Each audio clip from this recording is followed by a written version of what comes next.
Welcome back to the Troxel Podcast. I'm Evan Troxel, and in this episode, I have a really fun conversation with Ian Keough about the incredible origin story of Dynamo. If you weren't aware, Ian is the original creator of Dynamo. He's also widely known as the father of Dynamo, and today he takes us on a journey through its evolution from a simple idea to becoming an essential tool in computational design. What began as a project to bridge the gap between Revit and visual programming grew into something much bigger. In this conversation, Ian shares stories about Dynamo's development, including the challenges of transitioning from an independent project to becoming part of Autodesk, the technical hurdles they faced, and how the community played a crucial role in its success. We also discuss how Dynamo has transformed careers, created a new class of computational designers, and helped countless architects and designers learn programming. It's a story of innovation, perseverance, and the unexpected impact one tool can have on an entire industry. Before we jump in, I have a bit of housekeeping to cover regarding the current state of social media's algorithmic feeds and so-called followers on these platforms. For those of you not already subscribed to the Troxel Podcast itself or to my email newsletter, I rely heavily on LinkedIn's platform and therefore their algorithm to share episodes and attract new listeners. It's still the best social media platform for me to post on and try to connect with people who haven't yet heard of the show. But there's a startling fact about social media and a creator's ability to connect with an audience. It's being referred to right now in the media sphere as the death of the follower, because only 1 to 5% of people who have actually opted into quote unquote following me on social media platforms even see my posts. And the crazy thing is that the bigger the company and the number of followers, the smaller engagement gets. The current average is 3.8%. So in other words, for every 1,000 followers I have, only about 38 see my posts. So why is this? You see, social media is now being optimized for discovery, which means they are putting short-form new content like shorts or reels, for example, in front of their users on their platform instead of the content from creators they've explicitly followed. And of course, this is all being driven by the need for them to place ads into their feed, which is their main business model. The goal is to keep you scrolling and therefore seeing more ads. So posts like mine that include a link off of their platform don't play well with their goals. So if you weren't aware of this, now you know. So why am I talking about this? Because I would love it if we could just skip the algorithm entirely. How? There's two ways. First, subscribe to Troxel wherever you watch or listen. And second, on my website, found at trxl.co, so that we can directly connect over email. That's it. Okay, let's get on with the episode at hand. I had a great time talking with Ian, and as usual, there's an extensive amount of additional information in the show notes, so be sure to check them out. You can find them in your podcast app if you're a paid member, and if you're a free member, you can find them on the website, which is once again trxl.co. All right, we have arrived. It's time to crack open your favorite beverage, find a comfortable seat around the campfire, settle in, and enjoy listening to Ian Keough tell the Dynamo story.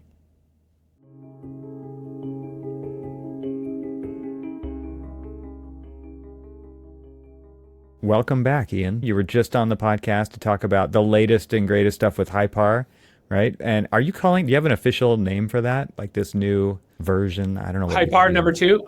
We've been referring to it as version 2.0, which okay. I suppose we need something internally. Maybe this is too much inside baseball, but internally we call it Pringle because the shape of a Pringle chip is a hyperbolic paraboloid, right, which is where Hypar comes from. But externally, we just refer to it as Hypar 2.0. It sounds like a great prompt for some AI video thing where it's like, I want to see me opening a can of Pringles, and the idea forms right there that's what we're going to base our startup off of this. And then you eat the entire can as one does in one sitting with a can of Pringles, and you feel bad about yourself for the rest of the day. As one does, yes. All right, so you were recently on the show talking about Hypar 2.0. And today I want to talk about the story of Dynamo because that came before Hypar, and this is really, I think, one of your first marks that you made in the universe of AEC software for sure, right? Yes. I think that's probably safe to say. I'm trying to think if there was anything before Dynamo that was like of note. No, there was not. That was kind of like the first thing. Well, let's go back to the beginning. Let's talk about where this came from. I mean, and maybe you want to go even back like right before it started. Where were you and what were you working on that kind of led into that project? I might get this history a little bit wrong. I'm going to try to be very careful here. I was working at Bureau Happold Consulting Engineers in New York City. So I actually have a master's in architecture, but I saw some presentations by Greg Otto about Bureau Happold stuff, and I was like, I want to go work there. And so I like knocked on his door and went to work at Bureau Happold like right out of graduate school because they were doing all this like crazy, cool, complicated buildings. And that's actually an important part of the Dynamo story because like Bureau Happold didn't hire a lot of architects at the time. And when they hired me, the way the story goes is that Craig Schwitter, who was in charge of the New York office, told Greg Otto, like, we don't hire architects. Why are you hiring this guy? And he's like, if you can't figure out what to do with this guy, you have to fire him. So Greg just loaded everything on me. I was doing models in Rhino and renderings for people and like Adobe Illustrator, like layouts for project presentations. I was just kind of doing everything.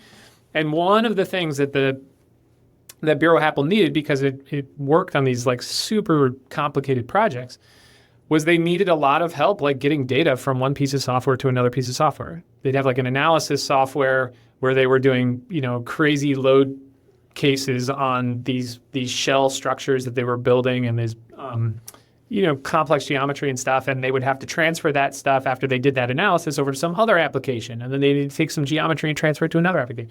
So I actually started writing code, just kind of like teaching myself to write code as a way of like helping to do that. So fast forward a few years, I'm like in Bureau Happold in the New York office, and now the Revit API, oh man, I'm trying to remember how this worked. The Revit API is like well established at this point. We had started banging on the Revit API when it first came out. Like I was making Revit API stuff and sending it to this guy named Wade Hsu, who was like the head of the implementation of the API at Autodesk at the time for these crazy Bureau Happold like structures. And he was like, the Revit API is not built for this. Like, this is not going to work. And so I had this like good relationship with the people who were working on the API, and they were always looking at stuff that we were doing because it was really, really pushing the frontier of what the sort of Revit API could do. And there was a very specific problem that kind of led to the geometry library or the utility library that would go on to become Dynamo. And it was that, people who model in Revit know that if you have, we did a lot of stuff with beams, right? I was mostly seconded to the structural team at Bureau Happold. And so everything they did was like beams in space. And it was all about like these complex structures that were made up of these linear elements and like, and then some nominal geometry on which those things were based would change, and you would have to like update the whole thing. And there's this problem in Revit that like nothing at the time worked like that. There wasn't an idea of like two linear elements that you connected them together, and like when some underlying shape changed, like those linear elements would just change together. And so the first thing I did was actually make this like point object. I made a point object in this utility library, and it was like a little gumball, like with the axes and everything else. And what you could do is you could like, associate linear elements in Dynamo by IDs or something. I can't remember exactly how it worked, with a point that they would associate with. And then all you had to do was move the points, and like a marionette, it would move all the attached beams and stuff. Mm-hmm. So then I wrote a whole suite of utilities around that were all just about like moving points in space. We started to use this. We had this hilarious, like, I think it was called the Bureau Happold tool set or something. We had this like, people who remember like the ribbon, when the ribbon first came out and you made add-ins in Revit and they would like drop down, and then you could have drop downs on the drop downs, and then you could have drop downs on the drop downs. This thing was like, you could go deep. Top level tools that like resulted in 400 like nested drop. It was crazy. And so engineers and you are very organized. Let's just say it that way. You want to make sure that the things are in the right place. Yeah, it was like so bad that, it's like those things that are so nested that as they fly out, you're worried about like dragging your mouse off just a little bit because you'll lose your place. You get to start over, right? So that was like the interface to use all of these tools, and we were actually using them on all these projects. So like engineers would engineer they'd create a geometry, and then they'd use these tools to transfer data to analysis tools and back and forth. And it was kind of cool, but it was very clunky. And I think around this time, I remember maybe explicit history was becoming a thing, but certainly generative components had been a thing.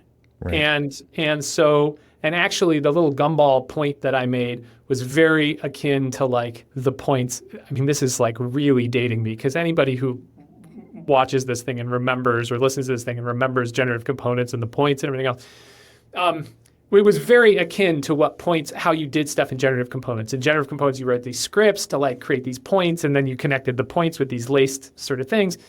So this whole utility library for the geometry side of things was very much like generative components.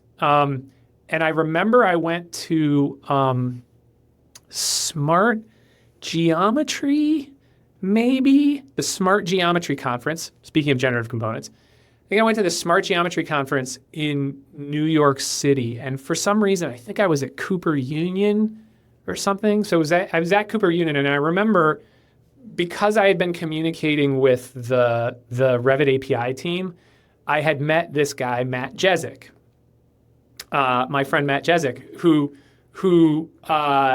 at the time was just like, he was hanging out in the forums and stuff, and he was doing this cool stuff, and I knew he was a guy who like worked at Autodesk, and I was like, oh yeah, he knows what he's doing, and he would go to these events, and I remember pulling him aside at one of these events and saying, hey Matt, I want to show you this library I'm working on, and the library was literally like, it was just like scripts for making these points and connecting things to them, and then like editing the points and having the connected stuff like update everything else. Inside of Revit, right? And so obviously is that the connection with Matt at that point? Yeah. So yeah, it could, because it was connected to the Revit API, but the library itself was built in a way that it didn't have to be attached to Revit. It's just like, that's where it did its thing. So, and I think even at that point, I had started calling it the Dynamo library or something, and I can't remember exactly, but so I showed this thing to him, and then I moved to LA. My wife gets a job in LA, and I move out here, and Bureau Happold had an office in Culver City, which is where I live now, and Greg Otto, who had started that office and who had hired me into New York, said, yeah, just come out. So I came out and I sat with there was this mezzanine in our office, the first Bureau Happold office in LA, which was here in Culver City. It's now downtown, but there was this kind of mezzanine where the computational design people sat. So now at this point, Bureau Happold has like a lot of architects working for it across the global practice. It has, there were probably 10 people sitting up on this little mezzanine here who were doing computational design stuff, most of them with backgrounds in architecture. Or non-engineering backgrounds at least. And then across all the offices around the world, they started to have a lot of like architects because, projects were getting more and more complicated. Every project that Bureau Happold was working on was some complex geometry craziness, and architects ended up being really, really useful for working in that way. And so I had this little library, and I had the Bureau Happold tools, and I had this little other library, but we weren't really using the other little library yet. There's one other. Yeah, right. Okay, I'm remembering now. Sorry, and I'm going to remember this stuff in real time. One project that I did right before I left for LA, there was a project we were doing with Moshe Safdie's office. Moshe Safdie was working on the museum in Northwest Arkansas, for the Walton family, and I can't. Well, I'll look it up for the show notes. I'll yes, look it up and I'm forgetting I'll the name of I'm forgetting the name of the museum, but it had all of these. It had all of these timber roofs. These really cool, like glue laminated beams that would span like 40, 50, 60 feet. And on top of those glue laminated beams were these like adaptable plates, and the adaptable plates each had like metal tie rods coming into them, making this kind of diaphragm of a diagrid of these metal tie rods.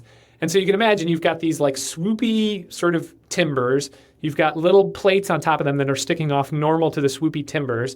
And then you've got tie rods coming in on a sort of diagrid pattern as this swoopy thing. So those adjustable plates like have all these angles and they have to like move around and stuff. And that was like the first application of that library that I had built. So what I did was I embedded, instances of these points inside a family that represented the kind of tie plate. And then I associated all the strut connectors with the points on this tie plate. So you could literally like update the underlying geometry of the whole roof, and all of these like the glue lambs would update, the tie plates would update, the struts would move, and everything would stay connected. And you wouldn't have to change any of your drawings. You wouldn't have to like, because they were, at that point, they were tweaking the geometry of this thing like all the time, Mm-hmm. And so people would look at that, they were like, oh, that's kind of cool. It's actually like parametric. It's parametric. And right, it's like fully parametric. It's not just like Revit parametric. And we had done that. One of the reasons we had done that was because they also wanted to evaluate using digital components. Digital components? The Gary product. Digital project. They wanted to use, I was also like a CATIA guy, and I was like, well, we could do it in digital project, but I have this little software library over here that basically if we use that, we could do this without all of the like $20,000 add-ons to like digital project to make it work. And it ended up working. That's the craziest thing. I basically told them, I was like, I think we just turned like your $5,000 Revit or whatever it cost at the time, your $3,000 Revit into a $20,000 piece of software with this like one little software library, that gave it this kind of adaptability. Again, before adaptive components, before any of this stuff was like a thing. So I want to break in right here because I want to get back to the conversation you had with Matt too. We'll pick up there, but like, where did that name come from? You said you think you were calling it the Dynamo Library at that point. So where'd that come from? I literally plucked it out of thin air. I was like, it's dynamic. Dynamo. It's a superhero. Like a little engine. He's also a magician, and there's a funny story about how I sat behind him on a plane one time. But yeah, that was it. It was, and I looked around. I was like, are there other software? I mean, also remember, this is 2010. I mean, I think I was still like I was working on this software library like 2008, 2009, something like that. I can't remember. So this is before there's like a zillion startups out there. I mean, I'm sure the name Dynamo is now like, some startup has already like raised $100 million, called itself Dynamo and flamed out, but like at the time, there was nothing else out there. So where did you get this proclivity to code yourself, to do things yourself, to make your own tools? That was literally like that mandate from the top down at Bureau Happold that like if he couldn't keep me busy, like he'd have to fire me. So I had written a little bit of at the previous firm that I had worked for way back in the days. Through graduate school, I worked at this firm called ESI Design, which is an exhibit design company that's run by Ed Schlossberg, and it was super, super fun. We did interactive museum exhibits and all this kind of crazy stuff. They were a Vectorworks shop, and I had taught myself VectorScript, which is the built-in scripting language inside Vectorworks, to help lay out stuff we were doing there. But it was, kind of scripty kind of stuff. And then through graduate school, I dabbled a little bit in MelScript on Maya. For Maya, yeah. But I didn't really start programming until Bureau Happold. And the joke I always tell there is, Like I tell kids who are like learning how to program today, you have no idea how well you have it. Like, right. Light years. endless hours of YouTube videos Right. and coding tutorials. And now like AI is writing code for you. Back in the day, there were books. Right. Like you had And a if you book. messed up one, and you would be there scouring it, looking for where you screwed up, that one And like, character. you didn't even, well, now imagine on top of that, you not only do you have these books, you got to read, like learn how to write code from a book. So I would like go down to the Barnes and Noble below Bureau Apple and sit in the aisles. I never bought the books. I was too cheap. I would just like read the coding books, Right. you know? And then on top of that, when the Revit API first came out, there was no way to like interactively debug anything you were making. So like you would have to throw up message boxes. Like you'd throw up a message box that says, I got here in the code, or the value. So you knew where to look. So you knew where to look. You knew what the values were. Or if there was, like I certainly didn't know how to do it because I wasn't a sophisticated programmer in any way. So yeah, to your question though, it was really just about, I had to keep myself busy. So I kind of like went looking around for things to, that were valuable to people that needed to be done with code. And also because the engineers couldn't do it. The engineers were like super, super smart, but none of them like knew how to do any scripting or automation or anything else. So, and all the tools that they were using had APIs. Like we were using Robot for structural analysis, and it had an API way back in the day, like a beautiful API. You could do anything with that software. Wow.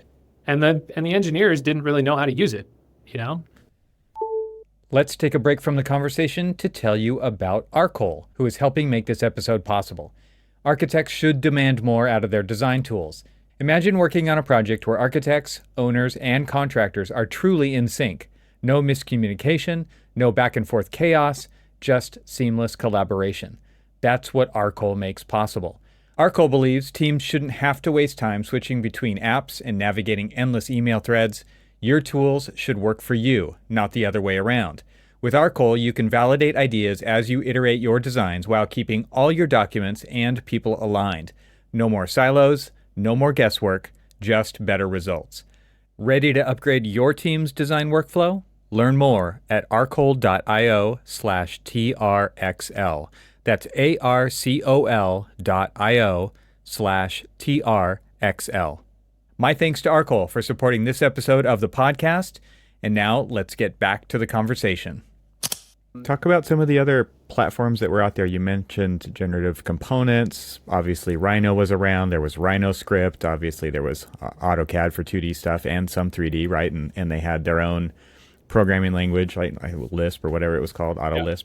And then there was, I remember applications like Gem. Do you remember that one? That was like a three-dimensional, it was like kind of this idea of having parametric, you would have voxels, and those voxels would basically get filled. Was that the one that was based on AutoCAD? I don't know what it was based. Sorry, not AutoCAD, on Excel. There was one that you like filled in tables in Excel, and it would generate geometry but it could only do basically like facades. I thought that was probably it. And then there was like panel tools inside of Rhino, even I think at that date, like 2009-ish. And so where did Grasshopper even come onto the scene at that point? Because so Grasshopper's not on the scene yet. Like now the new hotness is still like generative components.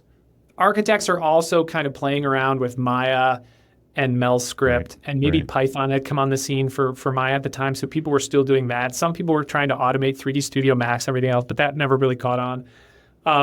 And so you were either scripting in Rhino, which had a pretty good scripting interface in its RhinoScript stuff, or VBA. I think you could write stuff in VBA at the time. I think you were either on that, using generative components, or this was when Digital Project was a thing, and Gary was like trying to get Digital Project to become a thing. So the people right out of the bleeding edge were like trying to evaluate whether or not we were all going to be working in CATIA in the future. So like I taught a CATIA class, I co-taught a CATIA class at Columbia for architects using power copies and this like crazy stuff that's been around forever on CATIA, but is extraordinarily expensive and no architect would ever buy, and also incredibly complicated to use, which is probably why Digital Project doesn't exist anymore.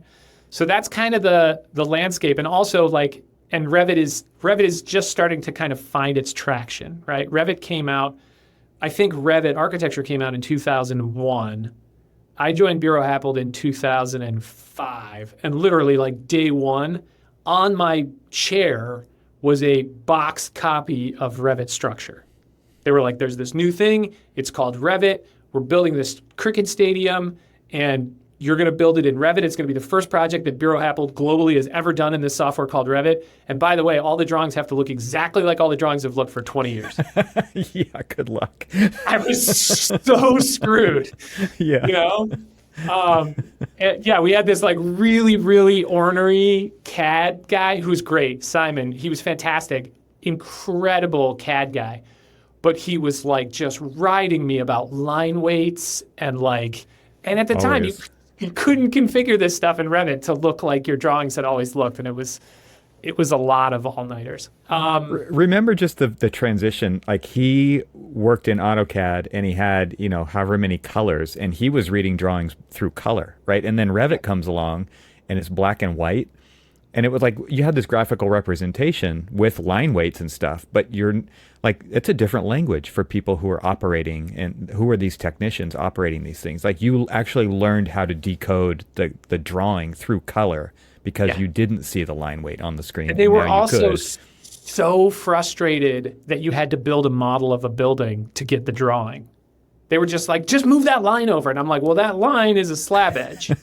You want me to change the shape of the slab? They were like, whatever, just move it over so that the slab edge line on the drawings is in the right place. Like there was probably, there was a transitional period there at Bureau Happold where we had a floor in New York of drafters. And the engineers would like do their work and sketch out what they wanted. Then they'd carry it down to the drafters. And that's how they'd operated forever and ever. And the drafters would do the thing. And the drafters were incredibly skilled people. But when BIM came on the scene, very few of them made the transition to somebody from Bureau Happold would probably call me out on that. But it seemed to me like we had a lot of drafters and like a small percentage of them actually made the transition to BIM because you had to learn. Many of these people just didn't know how buildings went together. It's not starting over, but it's a huge learning curve at that point with all that muscle memory that you have built into the platform that you've been using for a long time, right? And then to say, you have to actually think about this differently. Like you said, you build the model and you extract the drawings rather than just creating the drawings and moving something and then coordinating all the drawings that affected. And you're reminding me, when I say that Bureau Happold had now at some point by the time I got to LA hired a lot of architects, one of the reasons they had hired a lot of architects was because young architects who weren't so interested in going out and working in like proper design architecture firms and wanted to know more about how buildings go together ended up coming in droves to Bureau Happold, and they were great at BIM.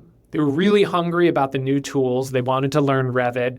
They wanted to learn how buildings went together, so they were really interested in building models of buildings. And that was a benefit for all the engineering firms. They started to hire architects to help make the models of their buildings. So that was a kind of an interesting dynamic. Yeah, I remember at one point in New York, I was working, all of the people who were doing BIM at that point, a lot of them had architectural backgrounds. They were going to NJIT or other schools and coming out with BIM proficiency was starting to become a thing. So that is to say, like, the landscape was still very much like, it's funny, the landscape looked oddly similar to how it is today. I think SketchUp had come out too, but like that wasn't even in our domain. I think SketchUp had come out, got really sort of widely used, got acquired by Google for a completely different purpose than like architectural concept, and then got spun out of Google again and got eaten up by Trimble at some point. We just weren't even tracking SketchUp because it kind of wasn't in our orbit. But I know it was out there and it was contemporary with that stuff. But yeah, landscape very similar to today. Revit, Rhino,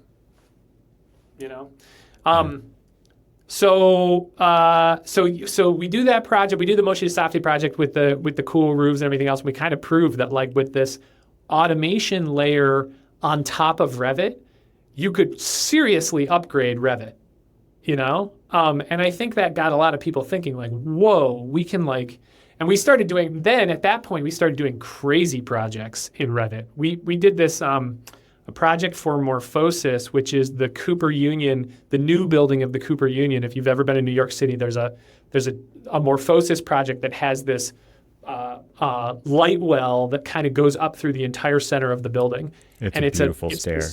It's a stair that goes up a few stories, and then it's this like cage sculpture thing, structural sculpture thing that goes up. That was all done in Revit.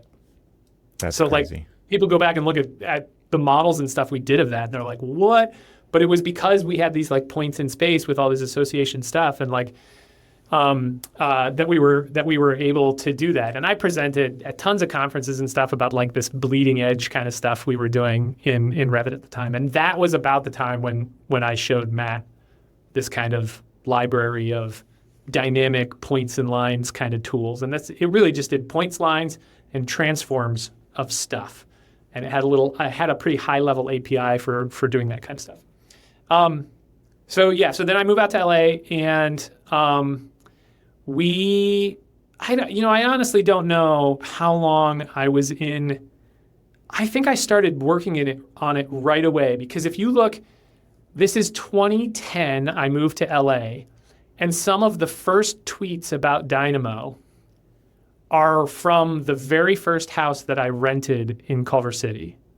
So I know for a fact that I was working on what is Dynamo now in 2010.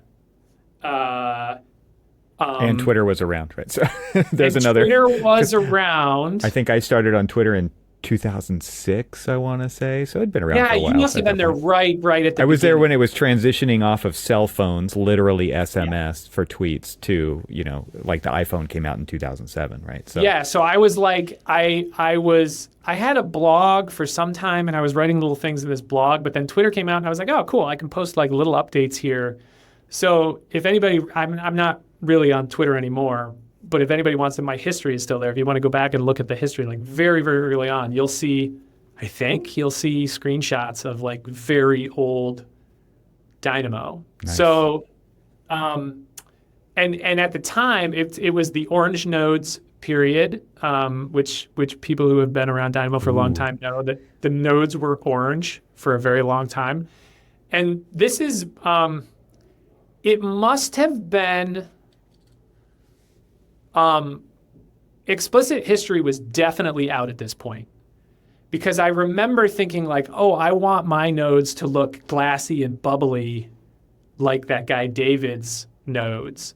So there was and explain what explicit history is real quick, just for those who don't. Explicit history is the precursor to Grasshopper. It was what Grasshopper was called, and I don't know, maybe you'll get David Rutten on this show one of these days, and he can tell you if this is true or not. But my recollection is that explicit history was what Grasshopper was called before it was called Grasshopper.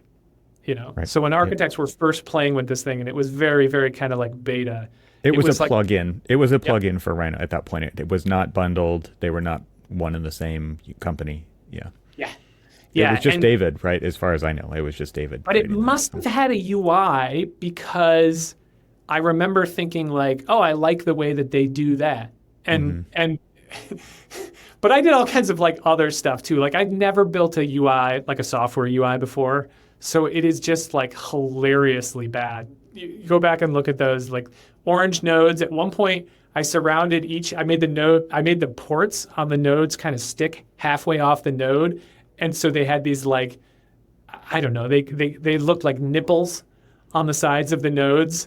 And I was like, oh, this is really cool. And like it felt like very tactile and, kind of skeuomorphic. Like these were, at one point I made the texture behind them look like an actual workbench. And I think this was the days of skeuomorphic design, like for sure, right? Yes, I mean, iPhone 2007, like remember the fine Corinthian leather in the calendar app, and there was all of those kinds of things.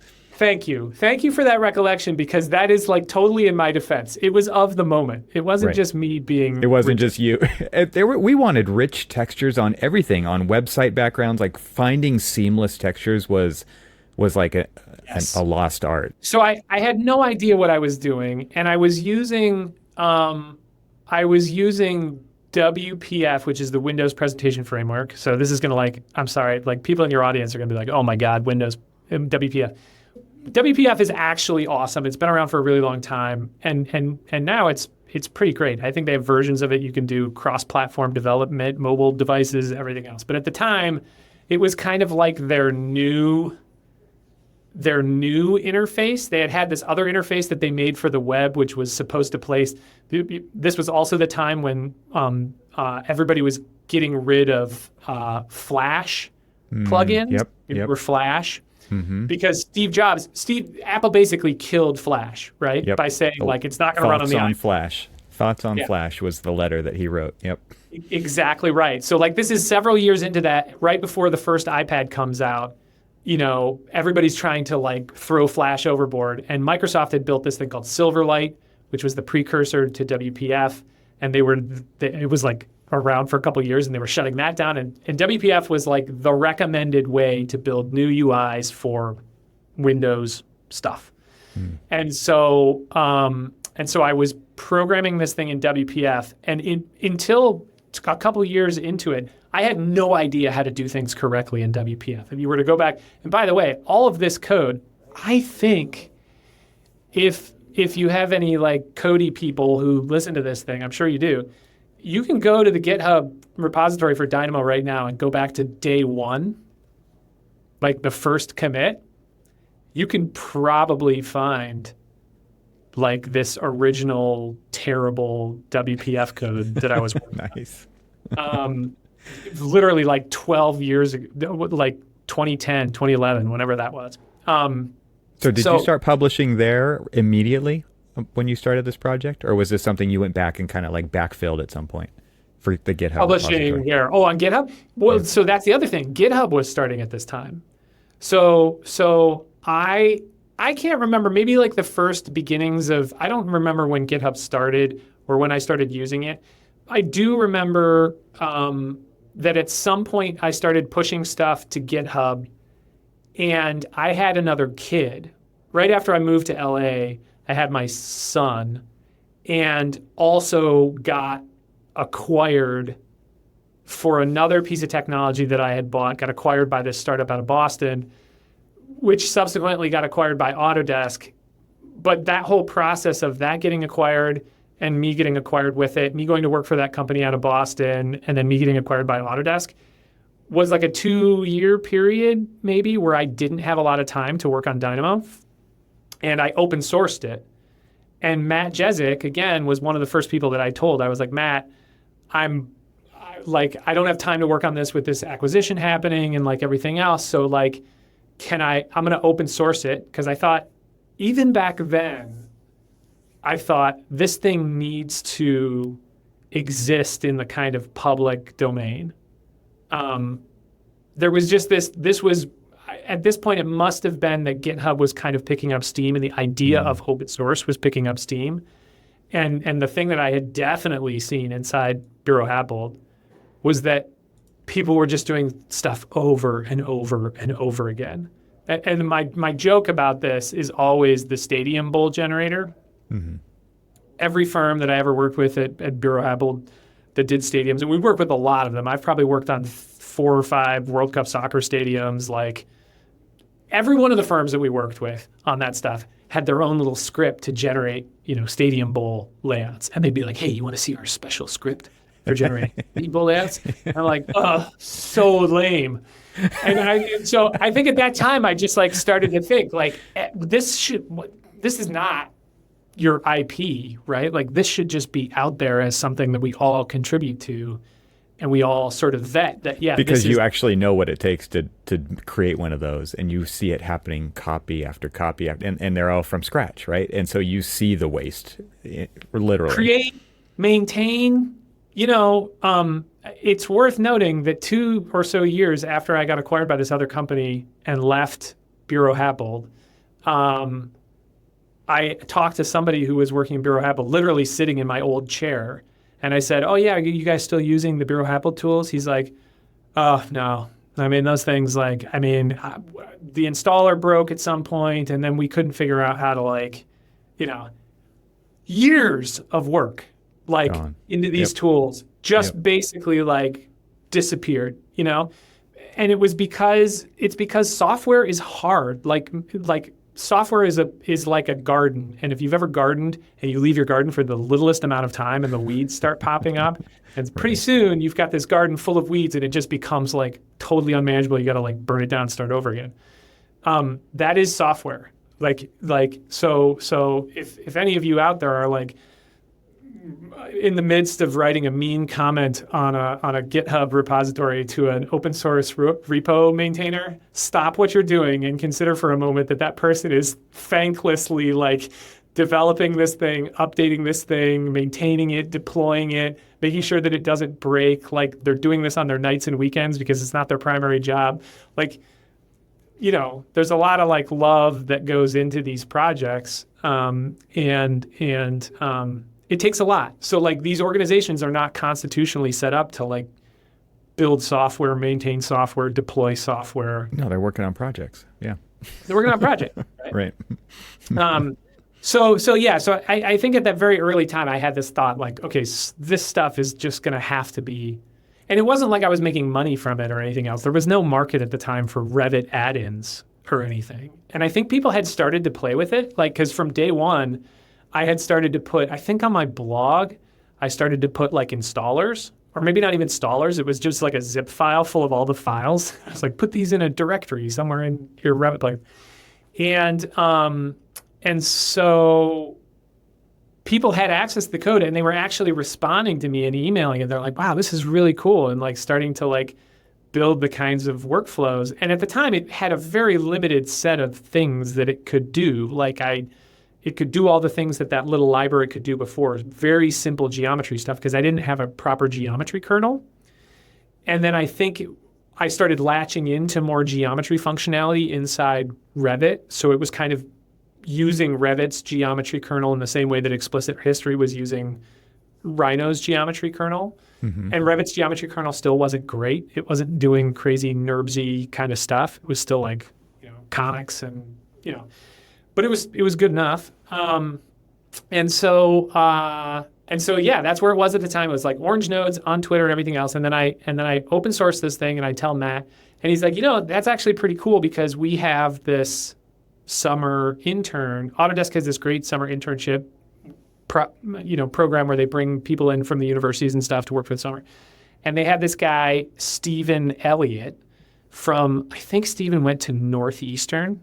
And I think Stephen still works for Google. But he, at the time he was a student and he came in and Matt said, we've got this guy, Stephen. We're really interested in contributing to the Dynamo project. Could I have him take a look? And Stephen starts in the summer, looks at the mess of things that I had built. And this is during the time when you basically were saying you had to pause from this because you were doing this other 2-year-long acquisition. Yeah. And by the way, this was never my job. Like doing this was like a nights and weekends kind of thing. And so now I have I have a 2-year-old or a 3-year-old and a baby and a full-time job at Bureau Happold, which was in and of itself like pretty hard. And so they have this guy, Stephen Elliott, start to contribute to this thing. Now, this is where I'm going to get the times like all messed up because I can't remember the exact sequence. Before I left, I will say this much about like how this started to land in Bureau Happold on projects. Before I left Bureau Happold, there was a project that we were working on with HOK. It was called ARTIC, ARTIC, the Anaheim Regional Transport Intermodal Center. Well, I used to live in Southern California. I know exactly the building you're talking about. It's got the big ETFE roof. Right. And so Greg Otto, the HOK's office used to be right across the street from us. He literally marched over to HOK and stole the facade package from Thornton Tomasetti. I'm going to get I might get in trouble for saying this, but I think Thornton Tomasetti, they weren't happy with Thornton Tomasetti's work for whatever reason. Greg was like, we're right across the street. We should absolutely have this project. It was ETFE. It was a complex room with this digrid sort of steel tubular structure and these. Yep. And so he was like, this is 100% a Bureau Happold project. So to his credit, he just walked over there and they gave us that scope of work. And We'll take that. yeah, and the building was like a toroid that had been like chopped at the Like end. shunted, yes, at both ends, Yeah, right? and the roof is like this section of a toroid, and they were creating that shape in Grasshopper, explicit history, Grasshopper, whatever it was at the time, and constantly updating that shape and everything else. Well, the structural engineers had to respond to that by like laying out the entire diagrid structure and then laying out these like ETFE capture channels that ran along the steel structure and making sure that all the capture channels were exactly normal to the surface to capture the ETFE cushions and then the shape of these inflated ETFE cushions, all super complex. And I was like, let's do it in Revit. And of course, everybody's like, 100% no, we can't do this in Revit. It's like, but the thing was, at the end of the day, they needed the building model to be in Revit because they wanted to use Revit to do the drawings and stuff. So I was like, we can do it in Revit. And I come to learn after the fact, after we had finished this project, that HOK had actually taken that project to Autodesk and said, we really want to deliver this in Revit. Here it is, this like super complicated building with an ETFE roof and everything else. And can we do it in Revit? And Autodesk told them no. They were like, you're not going to be happy if you try and do this building in Revit. That's pretty responsible of them to say that, actually. Yeah, I think, well, every once in a while they have like a very reasonable like take. And at the time, like with this kind of geometry, like, yeah, 100% Revit was not the right tool for the job. But I've never let that stop me before. So right. This was where Dynamo really kind of started, was trying to figure out how I could recreate some of the geometry that the architect was doing in Grasshopper, at least enough layout geometry that I could then lay out the diagrid kind of structure, and then I could lay out the little things that stuck normal. And this is very much like the Moshe Safdie project. That's why I kind of looked at it and I squinted and I was like, it's like the Moshe Safdie project. Yeah, it was no like problem. Vastly more complicated than the Moshe Safdie project. But we ended up doing it and it ended up working. And to Revit's credit too, like the geometry APIs had gotten good enough at this point that you could do like, shapes like subtly twisting through space and you could do all this kind of crazy stuff. So we did that project and that was when Matt and I talked about, oh, okay, I'm being acquired by this other thing. I got to go open source this. So Stephen Elliott gets involved on this project, and he builds a library. So he builds a library of nodes. I don't think I had a library of nodes. I don't know how you got nodes into the graph. Like, there was like a search thing. Search was, yeah. So there was like you could only get nodes in the graph by searching. Yep. There was a little search bar. You'd have to know what they were called, but if you found them, you like press enter and it would drop it in your graph. If you found them, right. If you found it. There weren't that many, right? It's not like Dynamo now. It's like thousands of nodes. But you're basically saying that the UI was a search field. I mean, it was like Google. Yeah, because that was like the thing at the time. We were like, everything, the world's information is going to be indexed, and we're all look where we've come back to. Like look at AI, right? Dynamo is just going to be a chat interface at some point in the near future. Let's take a quick break from the conversation to tell you about AVAIL. Is your team struggling to find the BIM assets they need? AVAIL's content management system simplifies access to all of your firm's content in one easy-to-use platform. No matter where your files live or what type of files they are, you can easily search and access them from AVAIL.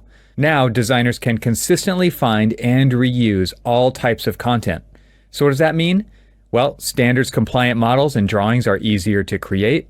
The documentation process is less chaotic. New hires are easier to onboard.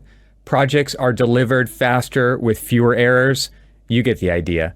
Visit getavail.com to try AVAIL for free and request a free demo. That's getavail.com, GETAVAIL.com. My thanks to AVAIL for supporting this episode of the Troxel Podcast. And now let's get back to the conversation. So I think he built this library where he could drag and drop the nodes out, and then he proposed to completely rebuild the engine of Dynamo. It's not fair to say that the first version of Dynamo actually had an engine. It was event-based. It was For the programmers out there, it would mean that, you do something with this node, it would calculate something and it would trigger an event, and the downstream nodes would listen for that event, and they would take the data from that node and they would propagate that. They would do their calculation based on that data and send it downstream.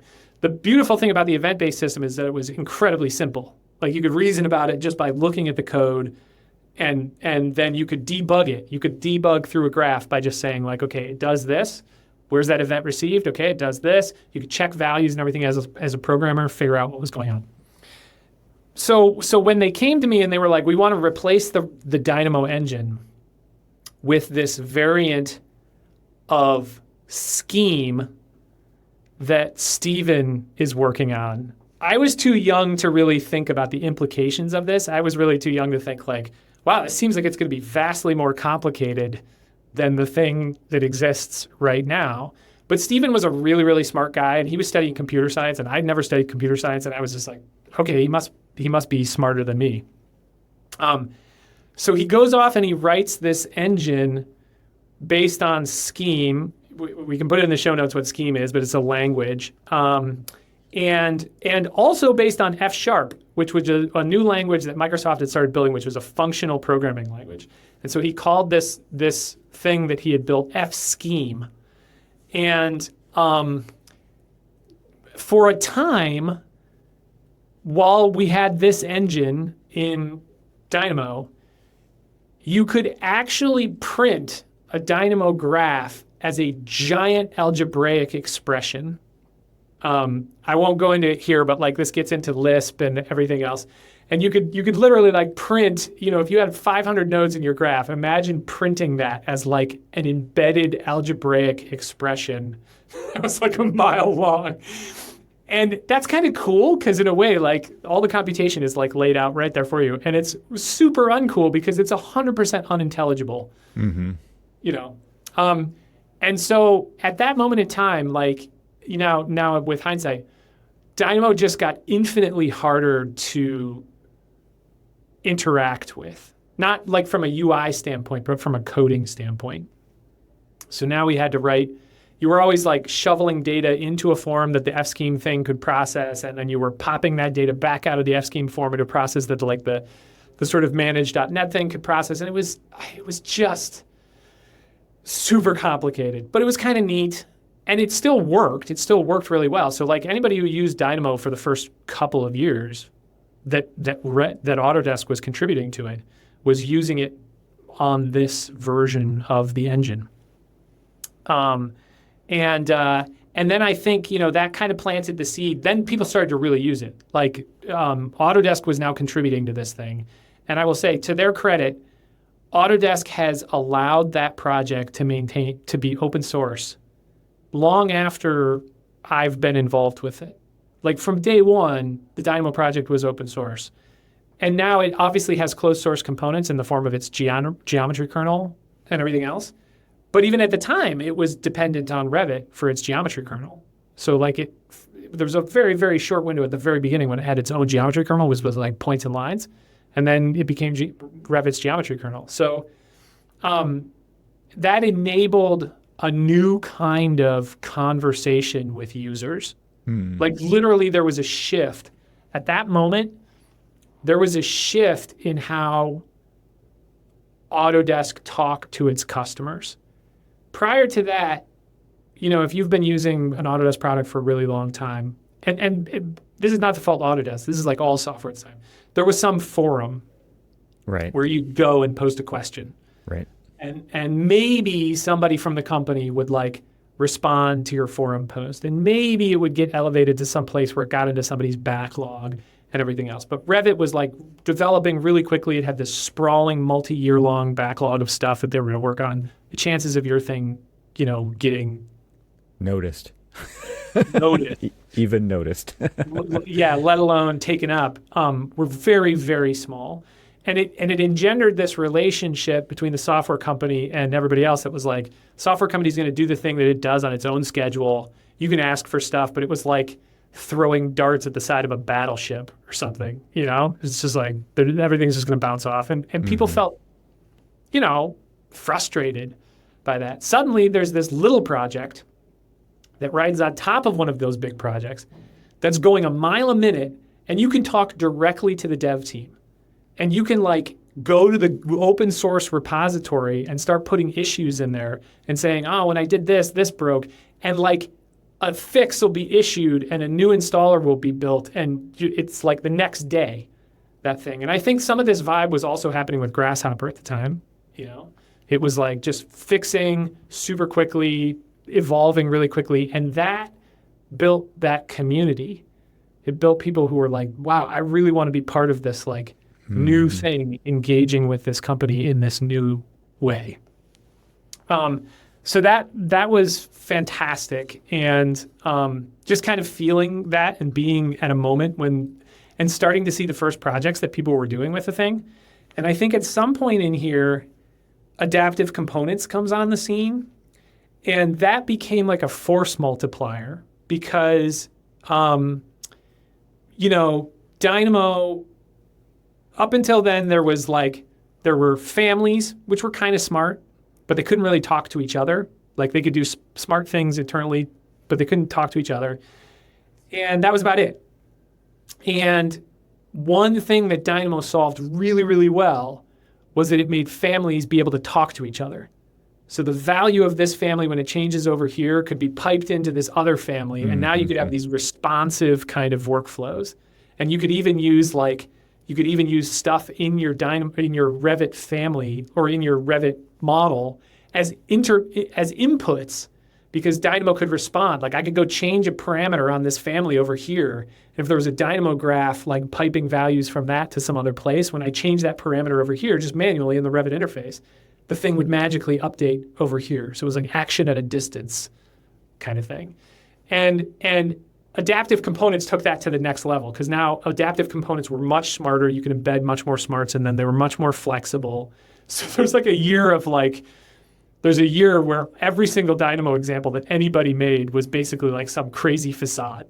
Right. Because that's what Nate Miller had a fantastic, it was like the Revit splash, or it was the Dynamo splash screen at some point because it was this fantastic like stadium bowl roof that he took the geometry and turned it into points and made it an adaptive component for this like louver shade, and then made some Dynamo script that would not only lay those things out, but then change the value of the aperture, the size of the aperture based on very of the time. Right. Totally. And so Steven builds this new version of the engine, and then they brought on this guy full-time named Peter Boyer. Peter Boyer he's probably one of the smartest people I've ever met. Super, super smart guy, and also incredibly nice. He's one of the co-founders of Hierarch. So if you guys follow the startup scene, residential home building, the automation of residential home building, super cool startup. And Peter was the author of the package manager. So Peter, we were talking about this problem of people being able to sort of bottle up their Dynamo scripts and share them with one another. And Peter built basically by himself the first version of the Dynamo package manager. And a funny conversation around that was that I haven't been to Dynamo packages in so long. But wait, actually, I'm going to do this live because do it live. Yeah. Maybe this Dynamo packages. I think it's dynamopackages.com, if it's still there. Okay, right. So I remember it looks almost exactly like it did on day one when it came out. So that either means that nobody has wanted to work on this UI or that this UI just works incredibly well. It was good enough. Yeah. Dynamo Package Manager shows you like how many people have installed something. And it shows you the most active packages, and it shows you the most popular packages and everything else. But there's that one number at the top that is the number of installs. And I remember Peter had made it, it only had like 3 digits or 5 digits or something. And I was like, give it more digits, give it more space. Because at some point, like imagine when this is 1 million, right. And he looked at me like, right, like 1 million Dynamo packages, like, or 1 million installs, like when's that gonna be? So right now it's 6.9 million installs. And the way that I always talk about that number is like, that means in 6.9 million instances, somebody chose to use something that was built by somebody else rather than rebuild it themselves. Nice. You know, like if there's one legacy to leave, you know, I hope what that represents is like some time savings. I hope it represents people getting home to hang out with their families at 5 p.m. instead of 10 p.m. I think it also represents this idea of like making, like the craft of architecture and actually tinkering with things. You know, I kind of think of it like you're in a workshop, except it's at a computer, right? And you're actually tinkering with stuff, and you're opening the hood and you're looking underneath and you're doing those things and you're learning by doing that. And to me, like how many neurons have you fired off with 6.9 million installs? It's just got to be like logarithmic compared to that number, right? I think that to your point, I think architects are fundamentally tool makers. And there's a very rich history of that right up until we start doing everything in the computer.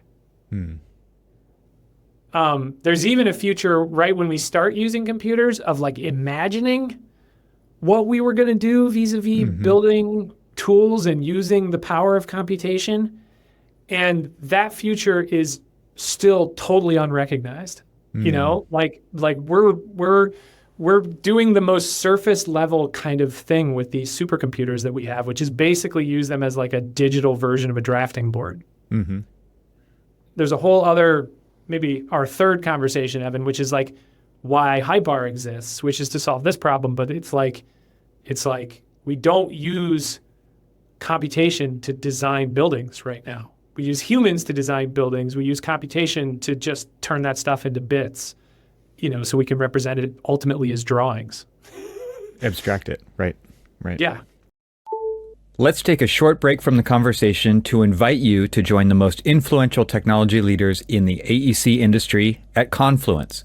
Composed of in-person events and a podcast co-hosted by yours truly, Confluence is designed to foster conversations between AEC firms and technology companies so they can learn, share, and engage with each other to support industry innovation.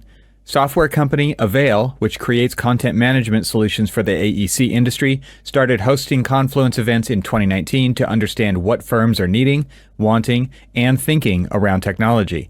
To learn more about Confluence, explore upcoming events, and listen to podcast episodes, go to confluence.getavail.com. My thanks to Confluence for supporting this episode of the Troxel Podcast. And now, let's get back to the conversation. It makes me think of Steve Jobs saying, you know, like the computer is a bicycle for the mind, right? Because that was all based on this idea of this graph where it talked about different animals and their speed, right? And man was like way down here in the corner and the cheetah was up into the right? And then there was a human with a bicycle, which was like this outlier, you know, edge condition that just was like incredible. And so like the story that he put to that was the computer's the bicycle for the mind.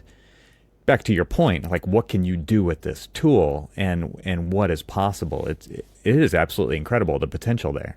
And he was imagining the force multiplier of like, you know, if you go back to the time when he was giving that speech, he was thinking about like VisiCalc, you know, the very early spreadsheet software. He was thinking like, my God, you know how long it takes to, like, can people even do these kind of computations? Yes, they do them all by hand or with a calculator and this big like tables of stuff. Like the force multiplier was 100x for the person who was doing that, maybe 1,000x. I don't think we've ever achieved that with our digital tools. You could argue that there's buildings that we can build now that we just simply didn't build before because we can represent them now. But in terms of the actual mechanical act of like producing a building, I don't know that we've had 100x. Right. I mean, you look at, there's like a meme out there, right? It's like a dude with a pencil and then like all this computation and digital everything technology. And it's like Sagrada Familia and the transportation hub in Anaheim, right? Like whatever those two examples are, but it's like those aren't 100x. That it's not even 10x. Yeah. And even for day-to-day buildings, right? The 99.9% of all the buildings that we will ever inhabit, you know, which are the sort of run-of-the-mill, what Daniel Davis calls the fat middle of buildings, right? Like, why are we not just like generating those? Why are people still manually moving stuff around on a screen? So you can consider, I'll pin the Hybar discussion, but like you can consider Dynamo as like a step on a trajectory that's pointing toward what we're eventually doing at Hypar. But a lot of that started with also this idea of like the package manager and people being able to bottle up the code that they were working on and share it with each other. And at this point, I think we were also still just aping a lot of what was happening in the nascent sort of Grasshopper community. It was now fully Grasshopper. They didn't have a package manager, but they had Food for Rhino or whatever it was called back in the day. And we saw that. Yeah. We're like, people definitely have to be able to do this on Dynamo. So then there's some period where I get acquired. The company that I'm at gets acquired into Autodesk. And that was Vela Systems, and Vela's product would go on to become BIM 360 Field. So I worked a full year and a half probably inside Autodesk on a totally different project, like not involving Dynamo at all. And it was like AU 2 years into my time at Autodesk. I don't even know when that would have been, 2013, 2014, I don't know. A couple years into my time at Autodesk, this guy comes barreling towards me. And I'm still going to AU, and I'm like sitting in the back of the Dynamo classrooms as Matt Jezik and Zach Krohn present Dynamo. Right.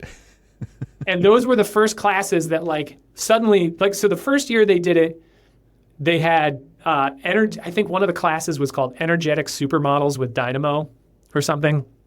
Had this kind of like tongue-in-cheek sort of thing. And I think Zach and Matt led that class, and there was like one classroom full of Dynamo stuff, like a smallish classroom. And I sat in the very, very back, and I was just like, oh man, this thing's going to crash. It's like not ready for this. Matt had asked. Live demos, really, guys?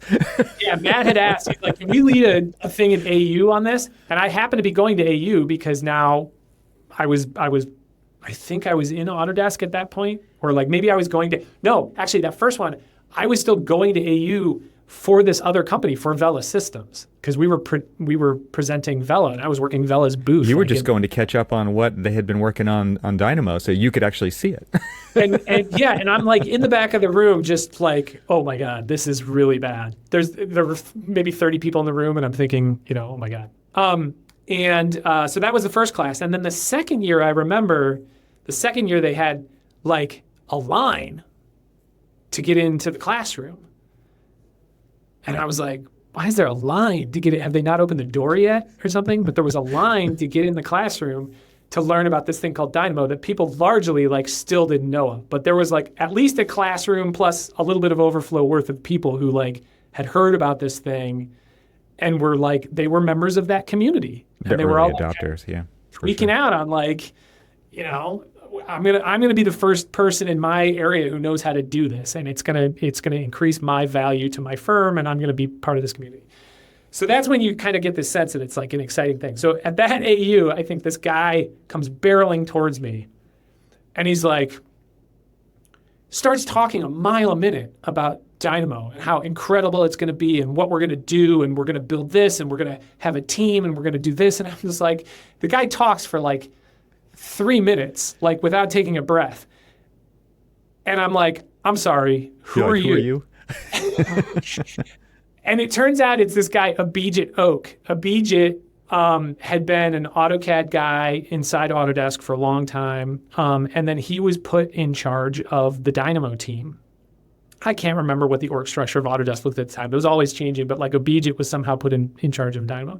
And so he was like really excited about this. And he found me, and he comes charging at me, telling me all these things we're going to do. And I'm like, oh, okay. But I'm not on like the Dynamo team, right? I'm working on BIM 360 Field in the construction thing. And he's like, yeah, you're going to be on the Dynamo team. Let's fix that. Like, what is the Dynamo team? And he's like, oh, we're going to make a team. So they make a team. They make it's like Peter Boyer and maybe Stephen Elliott was still there for a little while. And it's Zach Krohn is kind of coming over from the Revit team, and myself. And Matt Jezik was kind of peripheral to it, but like he was kind of shepherding this thing along. But I don't think he was ever like a full-time member of that team. And then they started pulling in this guy, like actual Revit developers who had gotten fed up with developing Revit. They were like, hey, I want to go work on that Dynamo thing. Because like Dynamo was now like the cool.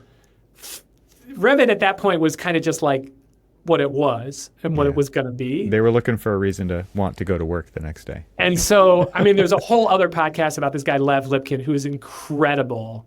Lev was like an original Revit developer, super, super smart guy. I mean, just a brilliant guy. He came over and we were dreaming up all kinds of crazy stuff. Like at one point, we were going to embed the Dynamo runtime inside families so that families could have their own onboard computational logic, you know? And it was super cool. Like imagine like, you know, instead of just family logic, like you could put any kind of Dynamo logic inside a family. And then you could also on top of that use Dynamo to like automate those families, like talk to me. It was crazy. So we built this team around it then it was becoming like a corporate kind of thing. Now it was like, okay, this is an Autodesk project. And you know, at some points I had to work to make sure that they understood that it was still open source.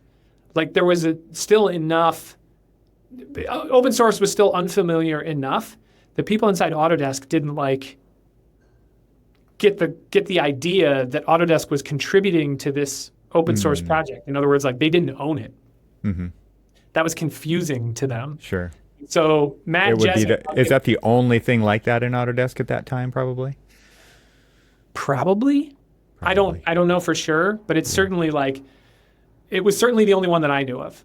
Yeah. You know, and so Matt was always like having to defend the open source thing and talk about how like it was a different way of engaging with customers, and that's why it was like going in this way. And I think he also, although he never said this to me, but I think he also like he was much more connected to the higher levels of Autodesk. I think he also sold up the idea that like this thing was valuable to Revit. It was there to sell more Revit.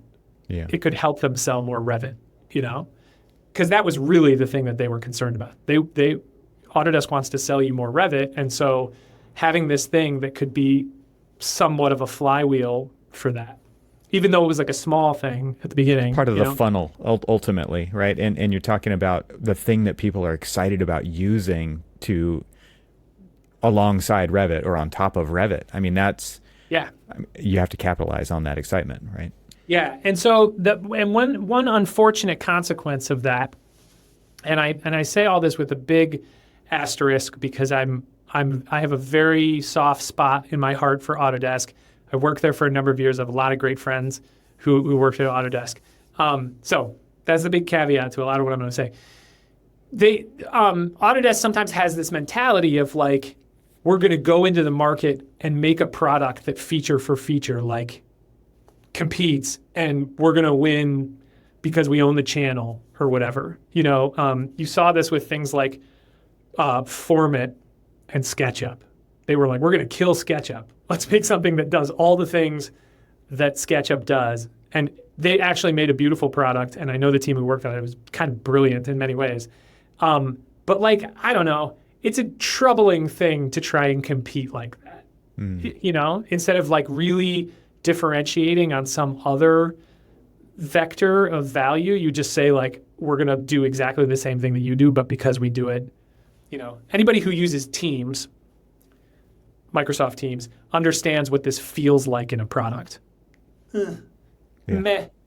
You know, like you build a product. Mediocre. Yeah. You know, but it's just like, meh. And so one of the things that they tried to do, I think, maybe they're still trying to do it, is like they were looking at Grasshopper and they were like, this has to be Grasshopper. I was going to ask you, like, where did that excitement internally come from? I mean, maybe it's a combination of things, right? But the excitement from the user base and the raw potential of this layer sitting on top of Revit and the way that it can now interact with other packages or platforms. Maybe they didn't care about that at all. Like, I know Autodesk really likes to focus on themselves and what you can build inside their tools. But then also there are these competing pressures in the industry, a la Grasshopper, right? And so I was just wondering if you had, I'm sure you have thoughts, but that's kind of where you're going.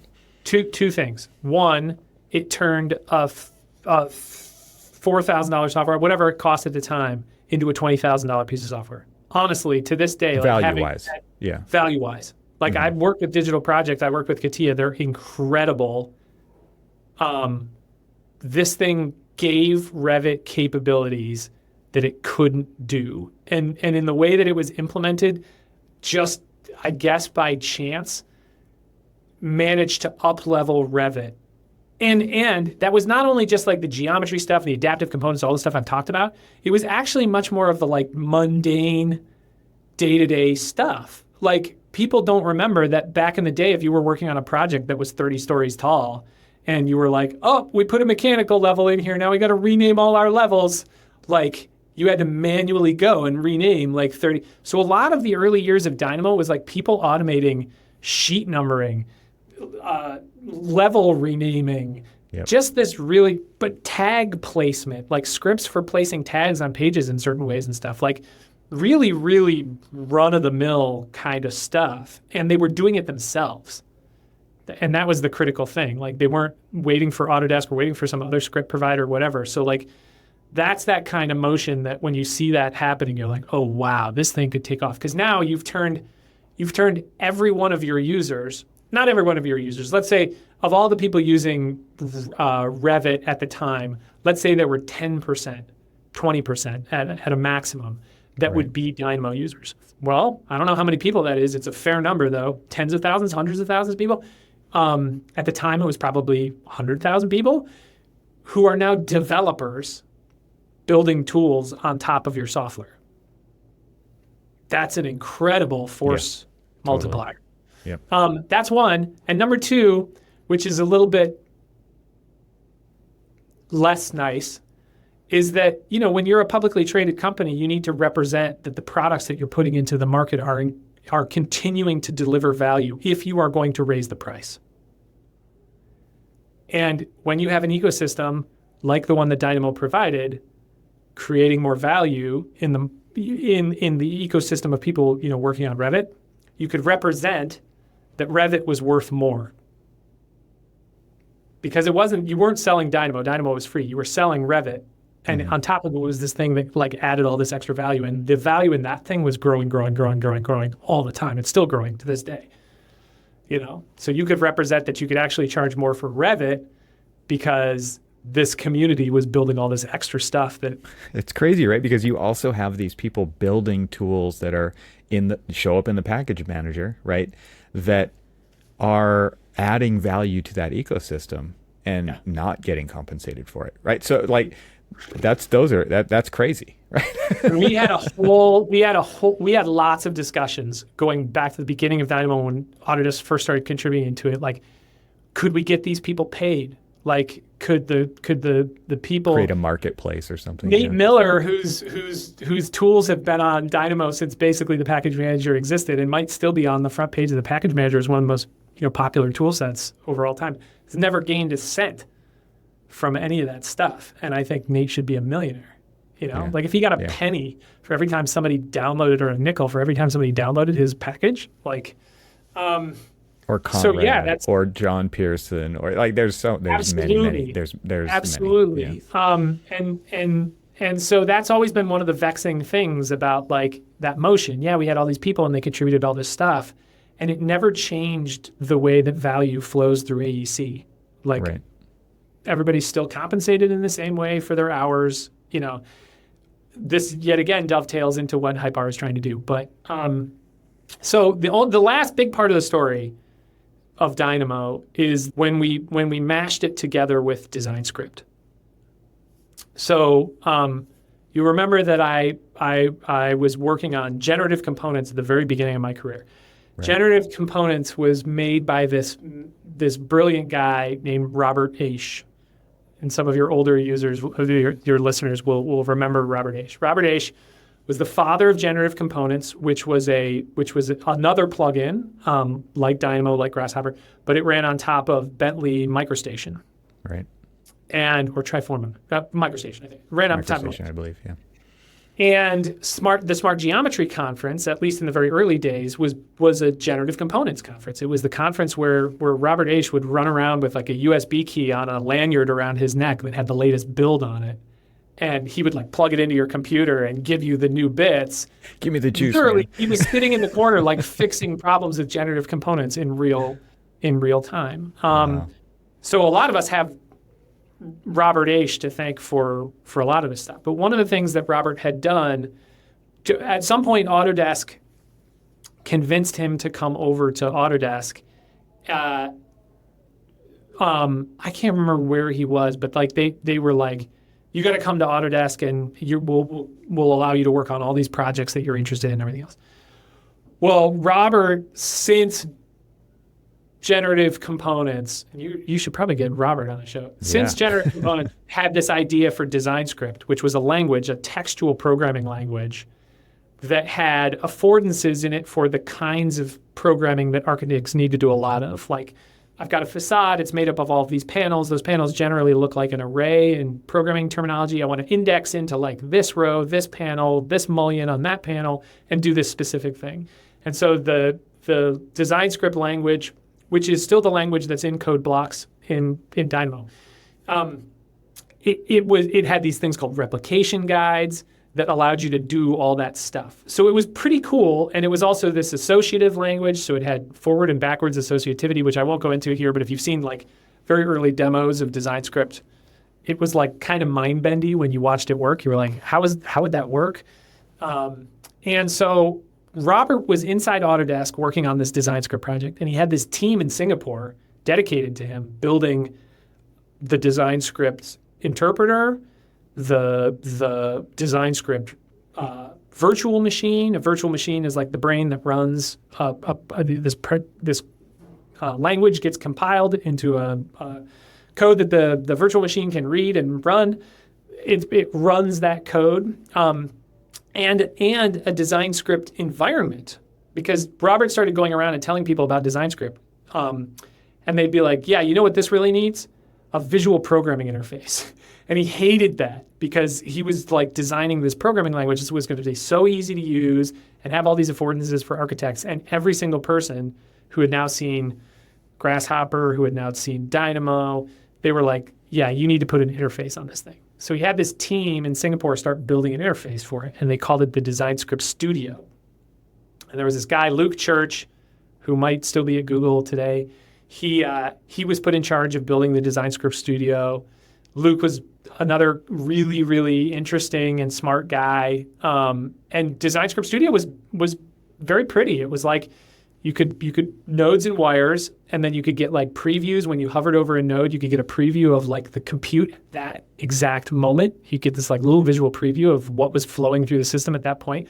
So they did all these like kind of clever things. But now Autodesk has two projects, DesignScript and Dynamo, which are basically doing the same thing. And Dynamo was further ahead in its visual programming language, and it interfaced very deeply with Revit, because that was the other thing that people asked for. They were like, this needs a visual programming interface, and it also needs to talk to Revit. So Abhijit, who was the guy who oversaw both of these projects, was like, we're going to bring these projects together. And he told us this, he told the Dynamo team this, and we were like, no. We're like, what do we need that for? And you know, I was just kind of like, oh man, like I had gone through the whole like F scheme thing with Stephen Elliott, and I was like, I really don't want to make like another, because I knew this was going to turn into some like big architectural, software architectural like thing that we would need to do. And so I kind of rejected it at first, and I think Matt and Zach probably calmed me down and were like, look, we kind of got to do this. It doesn't make any sense that Autodesk has these two visual programming languages that are being developed by two teams trying to like, beat each other or something. So we started to sketch out like how this would even work. And the core piece of that was to use the DesignScript virtual machine as the engine. So we were going to rip out the stuff that Stephen Elliott had done and make a third version of the Dynamo engine based on the DesignScript virtual machine. And that would give us a couple of really cool things. One thing that the DesignScript virtual machine did was it ran on DesignScript, the language. So we could have programming interfaces in nodes inside Hyper that you could type design script into, Dynamo. and it would execute on it. You said Hyper. Oh, did I say Hyper? Oh, sorry. Yeah. No, there's no design script in Hyper. Inside Dynamo. So that was cool because then you could use replication guides and all the stuff. And if you really were into design script, you could do that. And the second cool thing is they had built an interface called Zero Touch.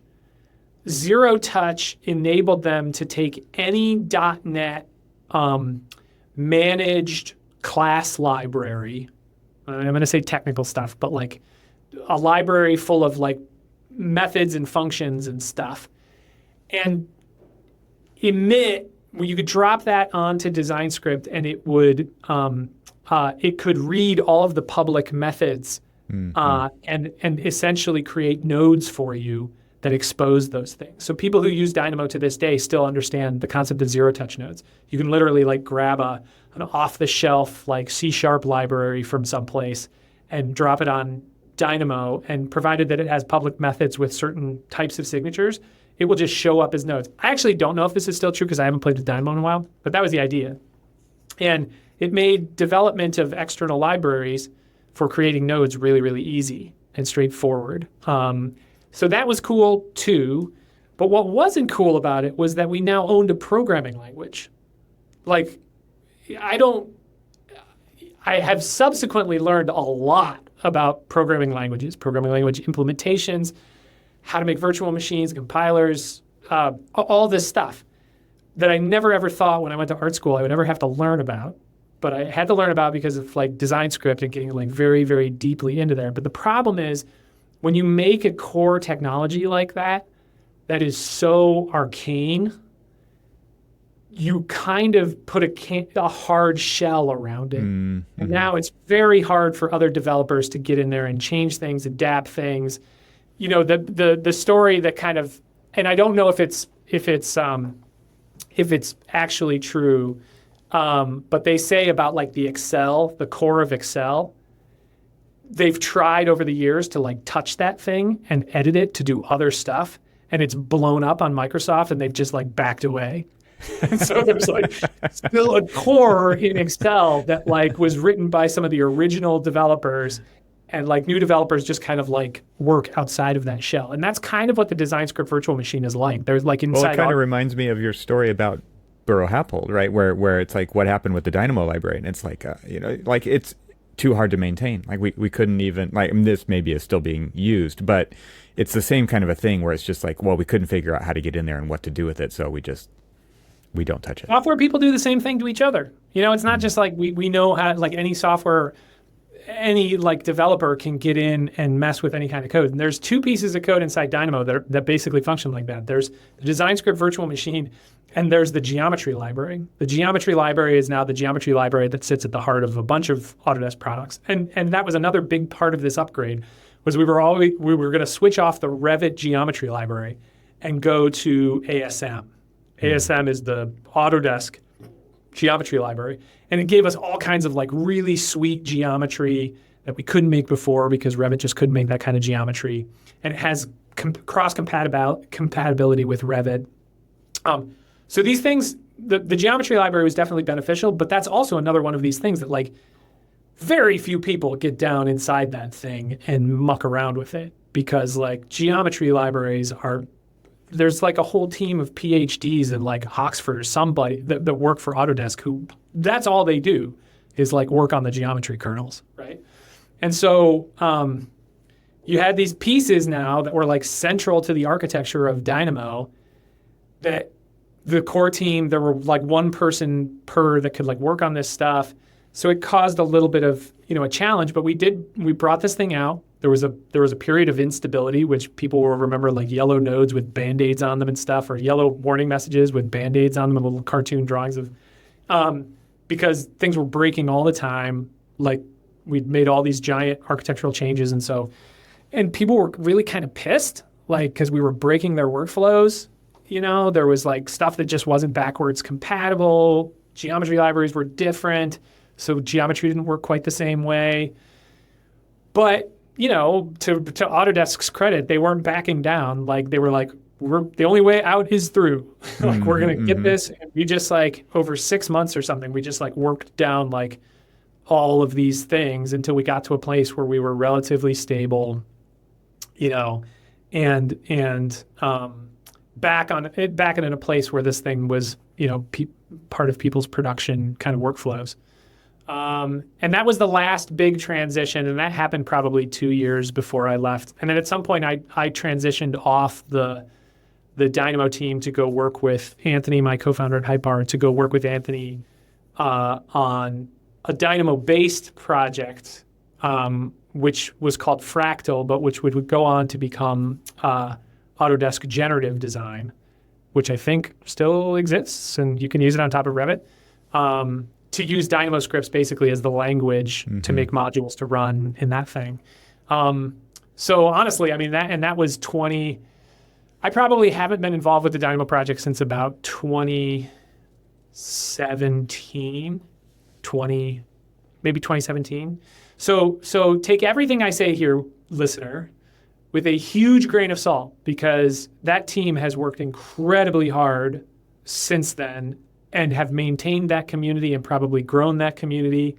Right. I knew like a few years after I even left Autodesk, I knew that this thing had reached a different level when I started to see job postings that had Dynamo in them. It's like, what? Like, like by name, like a software that you worked on, like is like a nice to have for somebody who's getting a job at an architecture firm. That seems insane to me. Yeah. And then after that, like you search Dynamo. I mean, it was like 2016, maybe 2015, probably 2016. AU, right? Autodesk University. You search for any course with Dynamo that you could find in the title, and they were all full. Every single one of them. That was the other thing. All the labs, all the courses. Yep.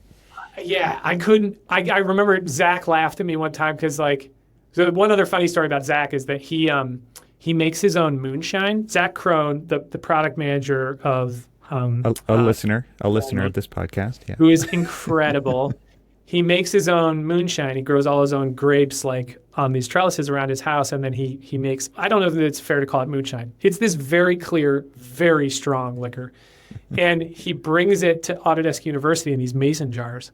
And we would sit in the back of these Dynamo workshops, which at one point were no longer run by Autodesk people. Like, this was the community, straight up. Right. John Pearson, guys like that, like running these classes. And he'd pour us cups of this like crazy alcohol. And we'd sit back there and just like toast to the success of Dynamo. And he laughed at me one time. He was like, I couldn't get into one of the classes. So I went outside, like it was so packed and there was an overflow line. And I went outside and stood at the back of this overflow line. And at some point, somebody who was in front of me in the overflow line, like turned around and was like, shouldn't you be in there? I was like, I didn't sign up for the class. I can't go in. I think I eventually made it in, but like, yeah, now it's like, it's crazy. Like the number of Dynamo classes and like, and I will say that, I mean, one of the most gratifying things, there's really two gratifying things that I still hear to this day. It's like, when I talk to people about their Dynamo experience, they'll say things like, Dynamo completely changed my career. Like it enabled me to do things and level up and provide value to my organization that I wouldn't have been able to do without it. And like that it put me on a different trajectory. Like the whole thing about, I'm not going to attribute this all to Dynamo. There's been a lot of motion in computational design over the last couple of years, but like the whole thing that there are computational designers now, that's Grasshopper at work. That's Dynamo at work. The fact that that's a title, there were no computational designers before Grasshopper and Dynamo and everything else. So that's like a new class so that's really incredible to hear. I still think there's a lot of work to be done there to change things. But, and the second one is people will tell me that Dynamo is how they learned how to program a computer, which blows my mind because, and in a way, like, they did it because they started with Dynamo visual programming, and then they got really frustrated that their graphs were like so big and messy spaghetti. So they would start programming in code blocks, and they probably start with design script, And then they were like, but there's all these like really cool, Mustafa makes this really cool like Python library that I can connect in. So I'm going to use a Python node instead. So they put a Python node in there. Then they start reading up on like how to program in Python. And over time, more and more of their code, their visual program started to disappear inside these Python nodes. And then at some point they were like, I want to go like as fast as I can possibly go. I'm going to write my own C# library that I import as a zero-touch node. And then once they've done that, they're like, well, I want to build my own like standalone software now. And so they like, or I want to build my own Revit plugin that just does this one specific thing. So the thing started as like a Dynamo graph and evolved into its own standalone kind of thing. And the person who worked on that went from knowing nothing about programming to like programming. Yeah. And you employ people. You employ people literally who have been on that journey right there. Yeah. Yeah, like Hypar is a lot of architects. Like there's a lot of people. Andrew Human, who's on my team, is like the I was directly thinking of Andrew. Yep. He is beyond in terms of examples of this. A lot of people look at Andrew and they're like, I want to be that guy because he didn't start knowing how to program anything. Right. He did. Now his trajectory went through Grasshopper, right? In the Grasshopper community, but I think very much the same thing. And now he's like our lead developer. So incredible story. Thank you so much for taking the time to tell it, and to tell it here. You never have to tell this story again. I'm looking at the time now, and I'm recognizing how long it took to tell, and maybe that's why I've never told the whole thing from start to end, because you never have enough time at the bar, to tell that story. Well, I truly appreciate it, and I think the listeners will enjoy it very much, so they appreciate it as well. So thanks, Ian. I appreciate the opportunity, Evan. Always a pleasure to chat. Thanks to our sponsors, and thanks to our members this week. Find out how you can become a member at trxl.co, and I'll talk to you again next week.